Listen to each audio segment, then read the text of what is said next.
ting ting. Zit. Baik, awalilah sebelum saya memulai segalanya, saya akan menyampaikan awalilah segala sesuatu yang baik atau bagus dan benar dengan membaca basmalah, yaitu Bismillahirrahmanirrahim. Assalamualaikum warahmatullahi wabarakatuh. Waalaikumsalam. Perkenalkan, nama saya Lukmanul Hakim. Alamat saya Baban Barat. Saya kuliah di Unipar, yaitu Universitas Argopuro Jember. Prodi saya PLB. Nah, alhamdulillah saya masih diberikan kesempatan di waktu ini. Pada waktu ini saya akan mengerjakan UTS dari Bunda Sugihartati SPD MPD selaku pembimbing mata kuliah pendidikan konsep pendidikan bagi anak penyandang masalah sosial. Nah, masalah sosial, apa itu masalah? Masalah itu terjadi bagi setiap manusia, entah itu manusia, hewan pun masih punya masalah. Nah, pengertian masalah sosial secara umum.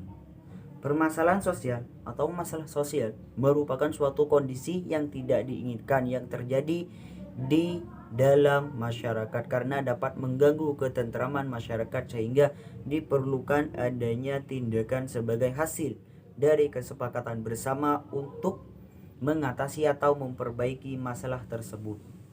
Nah, jadi untuk memperbaiki masalah yang ada di masyarakat, yaitu kita harus mempunyai kesepakatan bersama, yaitu contoh bermusyawarah.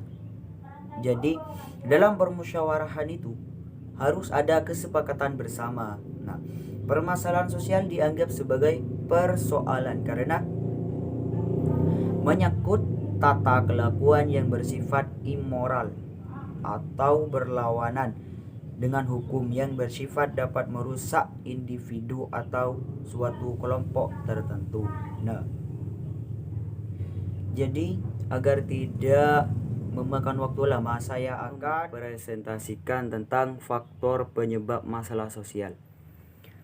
Adapun faktor penyebab masalah sosial itu ada 6, dibagi menjadi 6, yaitu 1. Faktor ekonomi. Yang pertama yaitu faktor ekonomi. Yang kedua yaitu faktor sosial. Yang ketiga budaya, faktor budaya. Dan yang keempat faktor psikologis, dan yang kelima faktor biologis. Adapun yang terakhir yaitu faktor teknologi. Awali pembahasan yaitu dengan faktor awal dari pembahasan yaitu dengan faktor ekonomi. Faktor ekonomi juga disebut sebagai faktor di mana ada suatu masyarakat atau individu yang tidak mampu mencukupi kebutuhan hidupnya secara layak, khususnya secara materi, yaitu dia sebagian orang-orang yang tidak bisa mencukupi kehidupannya di dalam hal materi. Jadi faktor ekonomi ini seperti orang yang kalah materi lah, kalau sekarang itu kalah materi kayak gitu-gitu. Masalah ekonomi ini tidak lagi dipandang sebagai kondisi kekurangan dalam mencukupi kebutuhan secara ekonomi, tetapi juga dalam pengaturan, distribusi, dan produksi yang mempengaruhi kondisi ekonomi bangsa dan kemudian merimbas pada kesejahteraan masyarakat adil dan merata. Contoh, permasalahan orang yang benar-benar miskin tidak mendapatkan bantuan, namun orang yang lebih mampu mendapat bantuan karena ada hubungan kekerabatan dengan pihak yang berwenang. Nah, di desa-desa itu juga banyak orang yang benar-benar tidak mampu dalam hal materi ataupun anggaplah kekurangan dana, itu di desa-desa banyak tidak mendapatkan dana bantuan dari pemerintah. Namun orang yang anggaplah cukup di dalam hal materi, di dalam dana ia sehari-hari dia cukup, dia mendapatkan bantuan karena adanya kekerabatan, adanya hubungan kerabat dengan orang yang menyalurkan dana. Nah, di desa itu sangat banyak dan sangat sering, bukan cuman sering, menjadi adat istiadat di desa. Orang yang benar-benar miskin itu tidak mendapatkan bantuan, namun orang yang kecukupan dana itu mendapatkan bantuan. Nah, ini yang membingungkan bagi saya. Jadi keadilan itu sekarang sudah sirna, sudah kurang adil. Nah, dari itu kita harus menyadarkan orang-orang yang seperti itu. Kita harus bukan mengadili tapi memperadili, kayak gitu. Jadi kita kalau jadi anggaplah penyaluran dana, nanti kita harus mengayomi sifat adil dan merata bagi seluruh masyarakat. Yang kedua yaitu dari faktor sosial. Faktor sosial yang menjadi permasalahan ekonomi merupakan suatu keadaan ketidakseimbangan sosial yang ada di dalam masyarakat dan kemudian menjadi suatu perbedaan yang sangat mencolok. Nah, fenomena ini terjadi hampir di semua negara termasuk di Indonesia. Nah, jadi fenomena faktor sosial ini bukan hanya terjadi di Indonesia, namun di setiap negara manapun, hampir seluruh dunia ini pasti terjadi permasalahan sosial, yaitu faktor sosial. Kesenian sosial atau faktor sosial yang ada di Indonesia lebih terlihat antara orang kaya, naik, pejabat maupun pengusaha dengan rakyat biasa. Nah, di Indonesia banyak, bukan cuman banyak tapi sudah menjadi kebiasaan. Jadi orang pengusaha, orang yang kaya, orang pejabat, orang yang tinggi derajat kekuasaan, anggaplah tinggi derajat pangkatnya, dia mengagungkan diri sendiri. Dia tidak membantu orang yang membutuhkan, yang masih ada di bawah kriteria mereka. Jadi mereka itu anggaplah individu, hidupnya itu individu. Padahal dia hidup di suatu negara, dan negara itu dihuni oleh banyak masyarakat ataupun banyak makhluk atau manusia. Jadi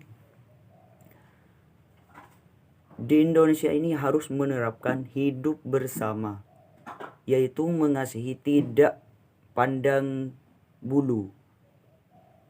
Maksudnya dalam kata-kata tidak pandang bulu domba atau bulu kambing. Jadi kita harus pandang rata, entah itu kambing ataupun serigala ataupun domba ataupun kayak gitu-gitu. Jadi kita harus pandang rata, hidup sama rata gitu, duduk sama rata, kayak lagu gitu,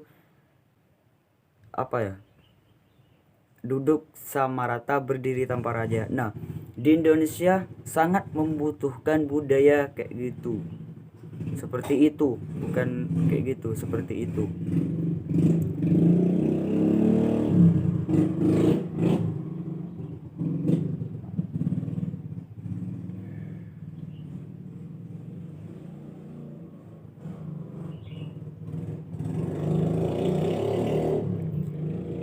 Dan faktor penyebab masalah sosial yang ketiga yaitu faktor budaya.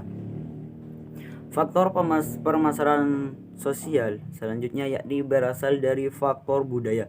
Faktor budaya biasanya disebabkan karena adanya ketidaksesuaian pelaksanaan norma, nilai, dan kepentingan sosial pada pola masyarakat yang heterogen atau multikultural.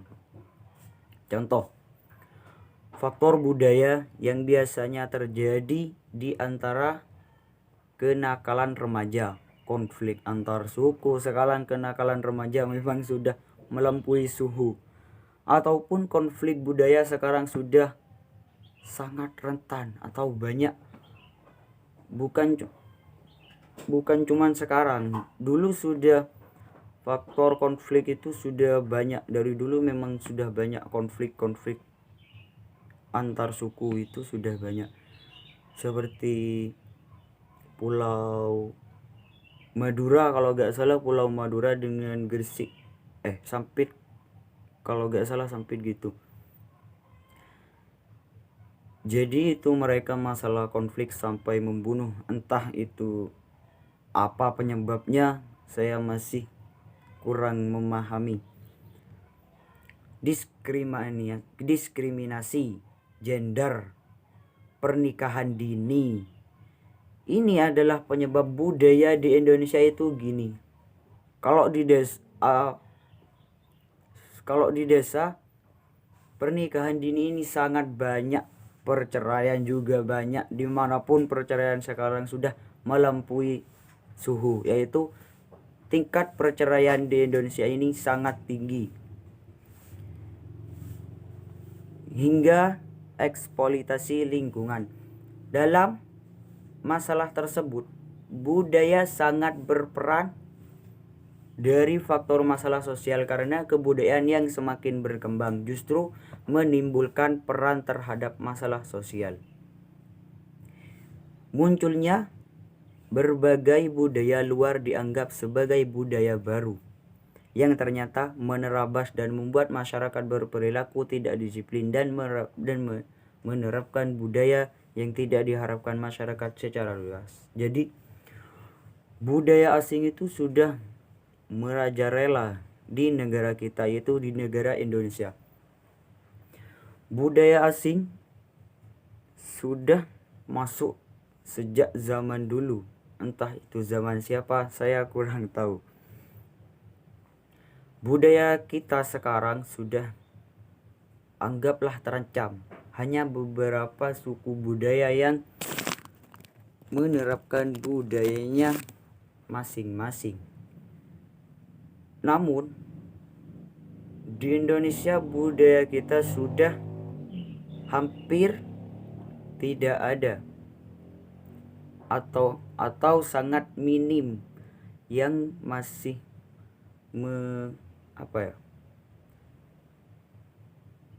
yang masih mengadakan budaya-budaya kita, yang masih mempertahankan. Memang sih banyak yang masih budayanya itu masih utuh. Kalau di desa saya budaya kita sudah anggaplah tidak ada. Seperti kalau di Jawa Timur itu seperti nari, kalau di Bali itu apa tah, kalau di Jawa Tengah itu apa tah. Nah, kayak seperti itu di desa saya sudah tidak ada. Jadi budaya luar sudah masuk ke sini, seperti minum-minum, berpakaian yang kurang kayak gitu. Jadi faktor budaya yang keempat, yang yaitu psikologis. Faktor permasalahan sosial selanjutnya yakni faktor psikologis. Faktor psikologis merupakan masalah pola pikir suatu masyarakat atau pribadi tertentu yang bersinggungan dengan tatanan kehidupan sosial. Contoh masalah yang bersumber dari faktor psikologis yang biasanya adanya pemahaman yang